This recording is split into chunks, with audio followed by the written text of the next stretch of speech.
Hello everyone and welcome back to TowerGate. It is Thursday, TowerGate Day 343, February the 15th, 2018. Thank you so much for tuning in. Okay, well, obviously the big story today is of course the shooting down in Florida at the school down in South Florida. And what we see happening right now, it appears that there are anywhere from 17 from one report, 20 from another report, dead in that horrible event. We assume that most of them are children, but I haven't learned at this point how many adults or how many children, but I don't know that that's so important, but there are human lives, and there's at least 17, maybe 20 dead, and that number will probably rise. And of course, we're seeing what we always see in the wake of these events. It immediately triggers a knee-jerk reaction into the gun control debate, which gets us nowhere. What happens is there's a school shooting, then we have this knee-jerk reaction, which is the gun control debate. It goes on for 3 or 4 or 5 days, then it disappears, other things replace it in the news, we forget about it until the next school shooting. In the meantime, nothing is actually accomplished. What is going on? Well, I think one thing is clearly obvious, is that we have a serious problem in this country which we need to start talking about and start trying to find the underlying reasons for. And it's very, very complex. This is not easy, but I think we have to at least ways acknowledge at this point that we have a mental health crisis. We've always had evil, we'll always have evil in this world. We've always had people who are mentally ill, but we continue to see these shootings happen over and over again. I think that we have to look at a lot of things. We can talk about the breakdown of the family. We can talk about the socioeconomic disparity. We can talk about the violent video games that kids are exposed to. We can talk about the heated rhetoric and the 24/7 media, the internet. We can talk about all these things, which all may be factors that come into play. And we need to try to understand exactly what is happening here. But ultimately, I think that what we need to do while we're having this discussion and while we're trying to get to the bottom of this, and it's going to take some really smart people who are not partisan political types to try to understand exactly what the root causes are. Not that we're going to be able to eradicate them, because we'll never be able to eradicate mental illness or evil from this world, but we need to try to understand what may be feeding this so that we can hopefully slam the brakes on it and slow it down and maybe try to address some of these issues with these mentally ill people and try to deal with these people before they finally go off the edge and do something crazy. There's also a component to this, which is the copycat killer thing, where, you know, an event like this happens, it gets wall-to-wall coverage for 2, 3, 4, 5 days, and so when another crazy person a few weeks down the road, a few months down the road, decides that they're going to do something, they want to do it even bigger and on a larger scale or a grander scale than the previous one. So they want to kill even more people, and it goes on, and you know, it's tough. I mean, it's news, it has to be covered and that type of thing. We don't want to glorify these people. I don't know that we should actually even name them anymore. Just name them crazy person number 1 or crazy person number 2 or something. But how we handle the coverage, I think we have to look at as well. But it's a very complex problem. I don't claim to have the answers to it. I understand the reality of the world that I live in. But I would like to make one suggestion. While we're trying to figure out and trying to come up with some ideas of what we can do to limit this type of tragedy, could we maybe start providing some protection in these schools? Would it be okay if we maybe put some plainclothes, armed security officers, police officers in the school? Maybe we could find some teachers who have carry permits who would be willing and would be given authorization to use their weapon in the event that something like this happened. The bottom line is, however we go about it, I think that what would be a good idea would be to stop allowing schools to be places where they're completely open season for a crazy person, knowing good and well that there's practically no armed security protecting our kids. How about we protect the kids while we're arguing about everything else? I would be willing to kick in $5 a year for my school district to put 3 or 4, maybe 5 unarmed or armed, but I don't want to see ironclad cops walking through the schools, is what I'm saying. I don't like that. But we could have plain clothes cops. We might be able to find some people, teachers in the school, but we need to have a number. So we need to make sure that in this particular school, based on the amount of students, based on where it's located, based on the crime rate, based on the location of the school, the setup of the school, we think that this school needs about 3, 4, 5, 6 armed security people in the school, whether they be teachers, cops, off-duty cops, private security, whatever. We need to start adding these people to our schools. We need to protect the kids. Let's protect the kids and argue and talk and research and study all the other things around it as we move forward. But how about we start by offering some protection to those kids in school? That seems to me to be the logical first step. Let's protect the kids and argue about everything else as we move down the road. That would be my suggestion. I would be willing. I don't like taxes. I don't like tax increases. I'm a libertarian. You know that. But at this point, and I've been saying this now, shooting after shooting after shooting, we cannot continue to let the schools be a place where there's just no armed security who could put these people down.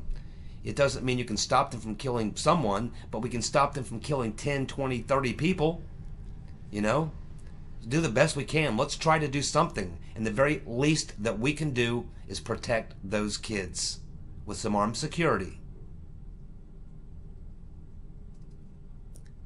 Senator Chuck Grassley has blasted Jeff Sessions today regarding a bill.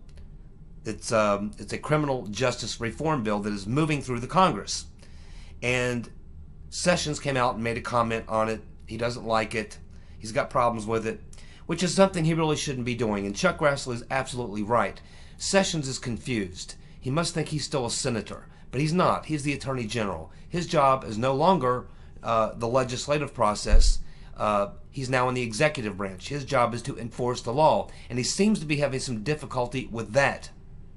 Now he wants to stick his nose into what the Congress is doing, and he wants to go back to being a legislator. Maybe he should go back to being a legislator. Maybe Sessions was meant to be a legislator. That's where he was in the Senate.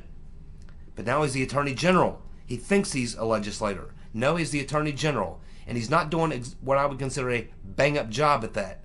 He appears to me, it's nothing personal. A lot of you, I know a lot of people on this video channel don't like Sessions. Some of you do like Sessions. Some of you think I'm too hard on Sessions. And I have been hard on him in the past. I've given him credit on sanctuary cities, on some other things he's doing, but I've hammered him on some things too. And that's how I am. If I think someone's right or wrong, I'm going to say it. I'm not a partisan. I'm not a lefty. I'm not to the right. I'm not a Republican or whatever. I'm just a libertarian, but I'm a common sense person. And if I see something I think's not right, I'll point it out. And at this point, Jeff Sessions, Grassley is right. Sessions is just, I don't know. It's like I don't know what he's doing.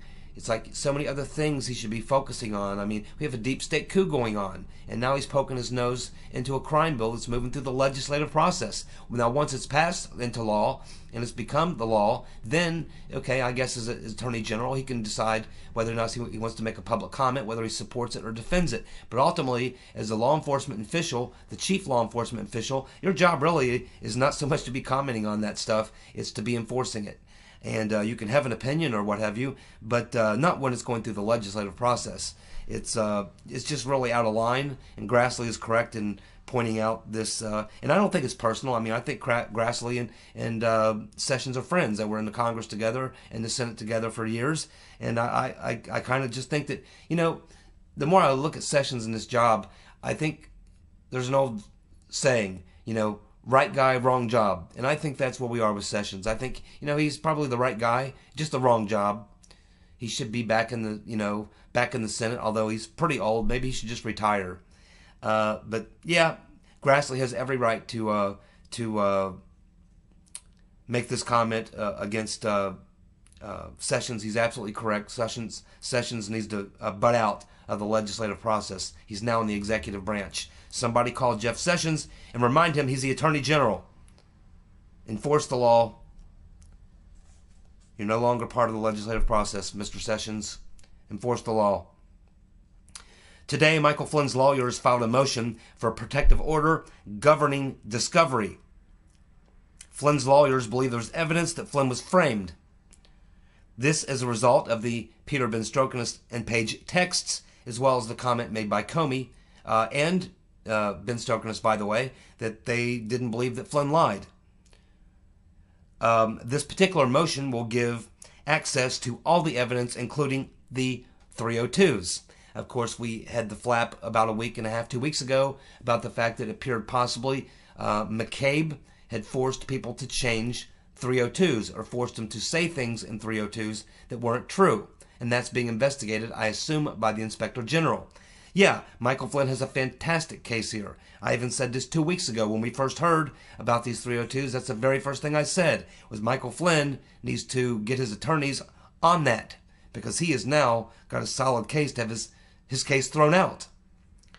And I thought, well, okay, he's been bankrupted. He has no more money to pay his lawyers or whatever. So I'm not sure what's going on. Maybe he got some money. Someone's helping him out. Maybe the lawyers are doing it for money. He can pay them later. Maybe the lawyers are doing it for free. But regardless of how it's the lawyers being paid, the fact of the matter is Michael Flynn does have a solid case. And yes, they should put a order on these items from the discovery process that will come into play in the discovery process, and that would include the 302s. They need to be able to see them 302s, and they need to determine, and I realize it's part of the IG's investigation, it's ongoing, so that's what they'll probably say is, well, wait a minute, it's involved right now in this investigation, we have to wait till this plays out. So this is another thing that may come out of the IG report, and if it does come out in the IG's report, and Horowitz, the custodian, if it does come out in his report that there were violations in the 302 process, McCabe forcing people or Benstrokenis forcing people to change 302s or falsify 302s, the case will be thrown out anyway.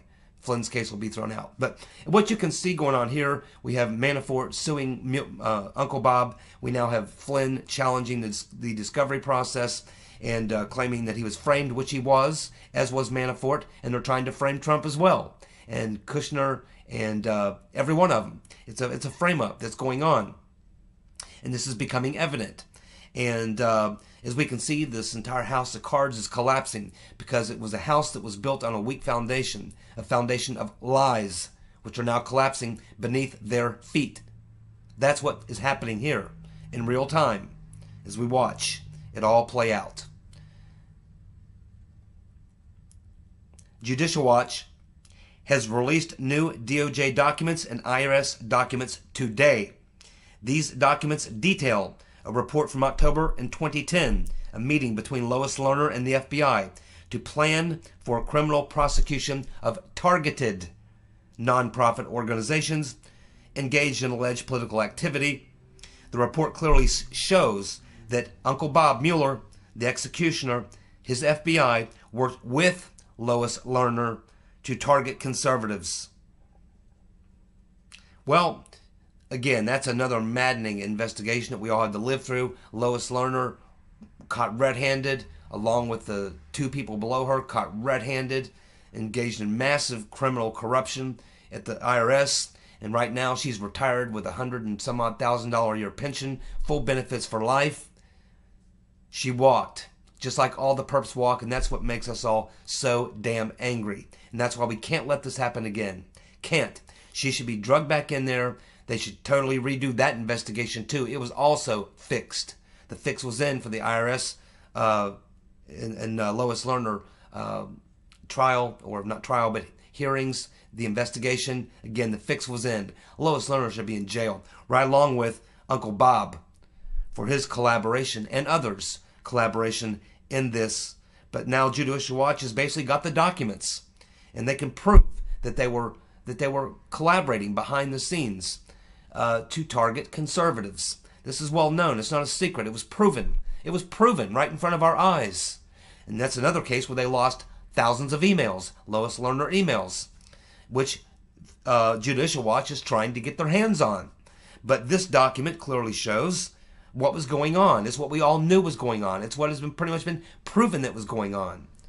Yet Lois Lerner walked. And Uncle Bob is now the prosecution are trying to run another fix. This one against the president and the people around him. I mean, you know, at some point, this stuff's got to stop, or the uprising that they're worried about is going to come from the other side. I mean, this is ridiculous. Absolutely ridiculous. I'm sure we'll be hearing more about the fallout from that in the days to come. Good work, once again, by Tom Fitton of Judicial Watch. Really, really good work. That guy is a true freedom fighter. Truly, utmost amount of respect for Tom Fitton and Judicial Watch. Susan Rice is being called back to testify to the Senate Judiciary Committee on February the 22nd. Members of the committee also now in the process of scheduling Comey to come back and testify. Of course, they'll be drilling down on Rice's letter to herself and why Comey never mentioned this meeting of January 5th in his previous testimony under oath to the Senate back in 2017. So, yeah, it'll be very interesting to see if Susan Rice actually answers any questions or if she pleads the fifth. I can't imagine her answering very many questions. The last time her and Comey were there, it was before we had all this evidence, before all these texts came out. It was when all these things were just questions. But now we have a lot of evidence. We have a clear picture of exactly what type of corruption and criminal activity went on. With that in mind, along with the evidence that is now building against both Rice and Comey, I would be very surprised if their attorneys allow them to answer any questions. I would think that they're probably going to be told to plead the fifth. I assume these are closed hearings. Would assume that would be the case. But either way, Susan Rice was, of course, also interviewed by the IG. So we will see what happens on this February 22nd. That's next week, a week from today. So I guess next Tuesday or Wednesday, we will see if Susan Rice answers any questions, pleads the fifth. I don't really know what she'll do there. I think her attorney will tell her to plead the fifth. But, of course, when you do that, it's almost like admitting guilt. So we'll just have to see if she thinks she's slick enough to make it through this interview. But with all the things that have come to light since the last time she testified, she's going to be in some very serious jeopardy, you might say, in answering any of these questions, because she doesn't know what they know. She doesn't know what the IG knows, and she doesn't know what's going to come out in the future. She's in a very precarious position. You don't want to be a witness answering questions about something when you have that many question marks around it. It's too easy to get yourself in a trap, especially when you're guilty, which she is very, very guilty. But they probably do want to ask her about this little letter, which really did far more damage than it did good. Whatever the intention was, it backfired. And Comey has to be really upset, by the way, because he knows it exposes him as being a liar. He didn't disclose this meeting. Or else Susan Rice is making it up. I mean, one of these two are going to have to admit to lying, or both. So yes, we'll see what happens next week with the Susan Rice testimony, what she chooses to do. Senator Tom Cotton was questioning Chris No Shit Sherlock Ray, the director of the Federal Bureau of I'm With Her, and he asked Ray 2 or 3 questions that's really made him squirm, got his face all contorted, and pissed him off too, by the way. He gave Tom Cotton a pretty dirty look. But Tom Cotton has got Christopher No Shit Sherlock Ray sitting there, and he says, he asked him, he says, did Christopher Steele ever work for the FBI? Now, that seems like a pretty straightforward question, you know, that he could answer like, well, no, or yeah, he did work for us on this case or that case. I mean, he was a former British spy. He has his own business now. He does a lot of, you know, work for foreign governments. He's worked for our State Department before on the Ukraine issue and things and such. So, you know, yeah or no. I mean, it seems like not that kind of a question that would really, you know, would upset Christopher Ray or be a question he couldn't answer, but he wouldn't answer it. He wouldn't answer yes or no. And that only raises more suspicion. And you can tell he didn't like being asked that question. But to follow up on that, then Cotton turns around and asks him if he's ever heard of Oleg Deripaska, this Russian who's very close to Putin, and because of the recent rumors and stories that have come out. And of course, Christopher Wray didn't like that question either, and he wouldn't answer that question either. When he first said, "Have you ever heard of a guy?" Cotton says, "Have you ever heard of Oleg Deripaska?" And Christopher Wray's like, "Yeah, I've heard the name." It's like, come on, man, heard the name. You probably got a dossier on him yourself and know all about him. Heard of him? Yeah, he's heard of him. So, and then Cotton asked him. He said, "Do you know if Christopher Steele had ever worked for Deripaska?" And of course, he wouldn't answer that either. So again, here we have Christopher No Shit Sherlock Wray, the FBI and with her director, just continuing to stonewall and play this game. And you got to wonder what's going through his mind, man. I mean, you got these people going down all around him. The agency looks like it's completely corrupted. I mean, it's a crisis at the FBI. And this guy is like, acts like everything's hunky-dory. I mean, it's almost like he's sitting in the middle of a house fire. The house is burning down around him, but he's just sitting back on the couch chugging a beer watching the fight or something. It's like he's not aware of what is going on around him. This epic. The FBI is literally being exposed to being this incredibly corrupt institution, and he's acting as if everything's great. It's mind-boggling. You got to wonder what world these people live in. I mean, doesn't he know that people are paying attention and watching? Doesn't he know how it looks to people like me or you when we watch a video and see the way that he responds or doesn't respond to everything that's going on around him? I mean, you got to wonder, what the hell are these people thinking, man? You got to wonder if they're drugged or something. Prepare yourself for a flood of Venezuelan refugees. Hundreds of thousands of Venezuelans are now fleeing. They're heading north. Guess where they're coming? Yes, that's right, hundreds of thousands of Democratic voters heading to the U.S. border where we have no wall at this point. What you have is a collapse going on. It's been going on there in Venezuela and the socialist utopia there in Venezuela. It's been going on now. We're reporting. I was talking about this in the very early days of my TowerGate videos. You know, they're eating their dogs. There's no more dogs left to eat. They were eating the cats. There's no more cats left to eat. They've eaten rats. There's none of them left to eat. I guess they've eaten all the grass. No grass left to graze on. No more dirt left to eat, or maybe that's not digesting so well. But at this point, they're just getting the hell out. And I don't blame them. Wouldn't you?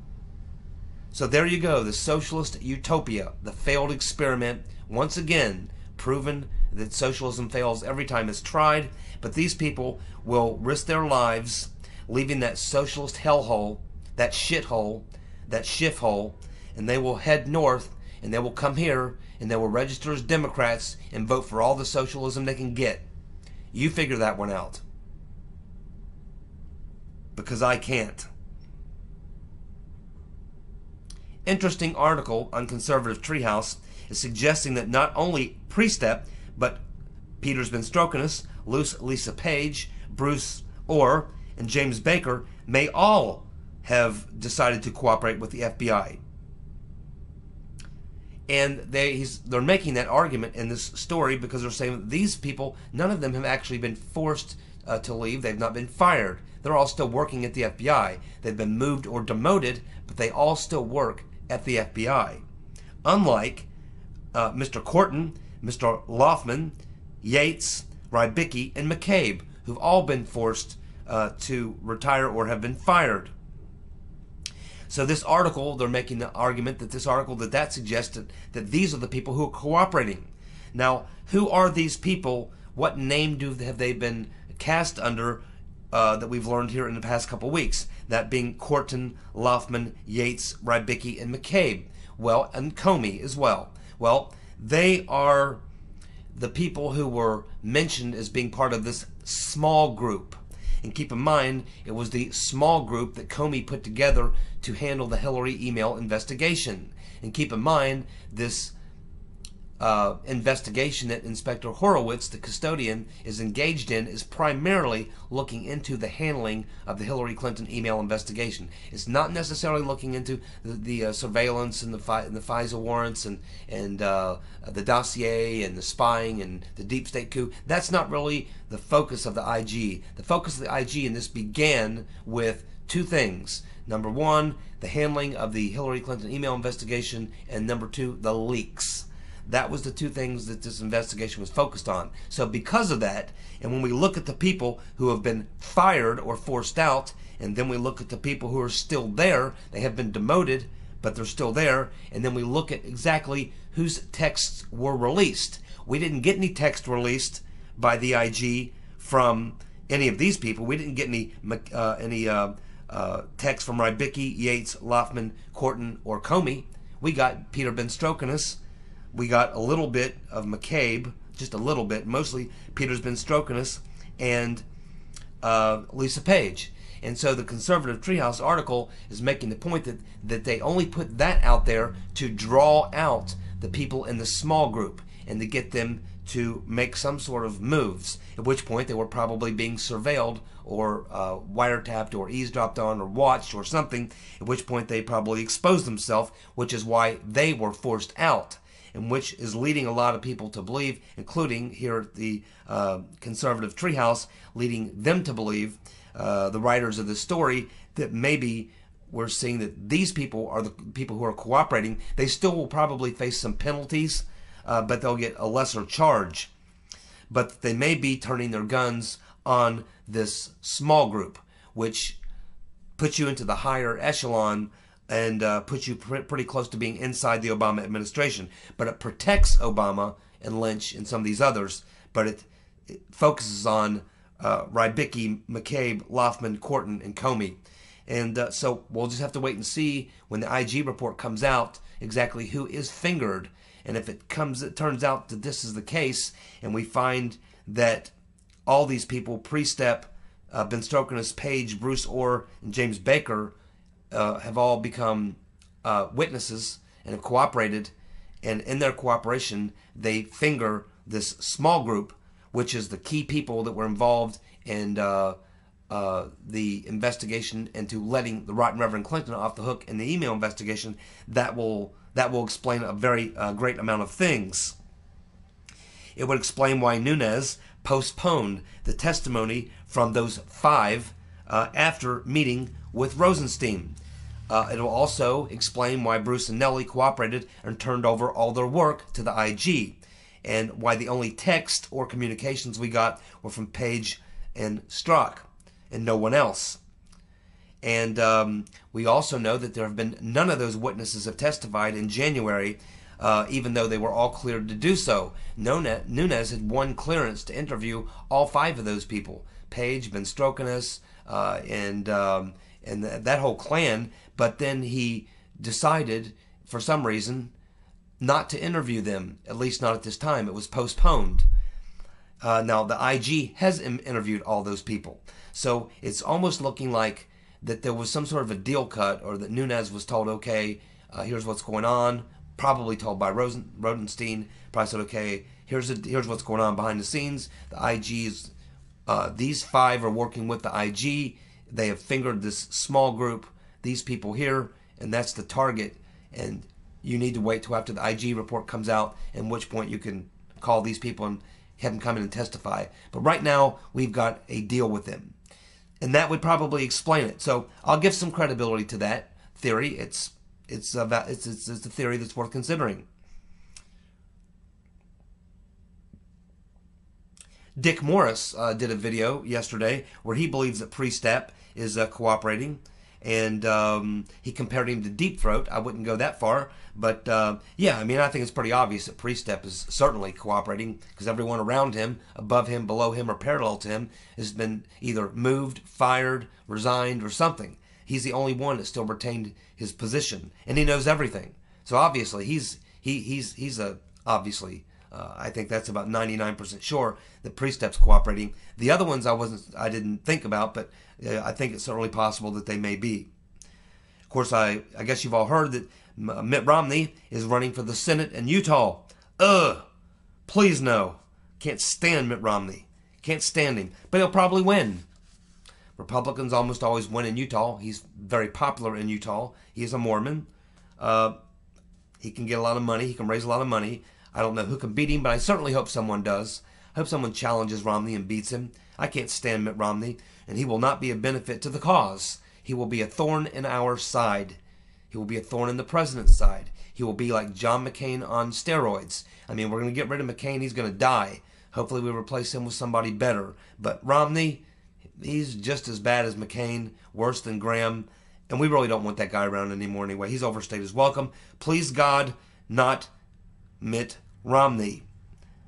Willard, by the way. Willard Romney. That's his name, Willard. If you had the name Willard, you would come up with the nickname Mitt as well. Mitt's pretty bad. Mittwit. But if your name's Willard, Mittwit is better than Willard, I think. What do you think? Would you rather be Mitt, known as Mitt, or Willard? Uh-oh. Houston, we have a problem. Victoria Nuland, the UN State Department diplomat, stated that she became aware of the dossier in July 2016. She says she advised the person who told her about it that it be directed to the FBI because it could violate the Hatch Act. So, and she said that John Kerry was aware of it at that time, July of 2016. And apparently this information was given to her by an intermediary. But we have Jonathan Weiner, who also a State Department official, says that he prepared a 2-page report after meeting with Christopher Steele and gave it to Nuland, and that she agreed that the Secretary of State should be made aware of it. So, Nuland, here again we have lies. Either Nuland or Weiner is lying. Both of these things cannot be true. Either she said, that's not something we should be involved in, give it to the FBI, or she said, yeah, let's get involved in that, go ahead and pass it over to my boss, Kerry, John Kerry, who was then the Secretary of State. And I don't know if Kerry has commented, but I guess maybe John Kerry can clear that up. Put him on the list of people that you got to investigate. Of course, Nunez is not to be trusted. She also gave sketchy answers to questions regarding the Benghazi incident. And of course, we're also learned that, if you remember a couple weeks ago, we talked about the fact that Christopher Steele's association with the State Department goes way back. He was writing memos for the State Department on the Ukrainian situation. And he wrote about 100 memos on Ukraine. And we're now learning that the person who he was forwarding those memos on Ukraine to was Jonathan Weiner. And then Weiner would pass them on to Nuland, and they would work their way up the chain, all the way up to the Rotten Reverend or to John Kerry. Finally, last but not least, Republicans have now taken the lead in polls for the 2018 congressional races. And it's mostly on the uptick of Trump's popularity. There you go. Thank you so much for tuning in. TowerGate Day 343, February 15th, Thursday. You guys have a good night. Thanks for tuning in.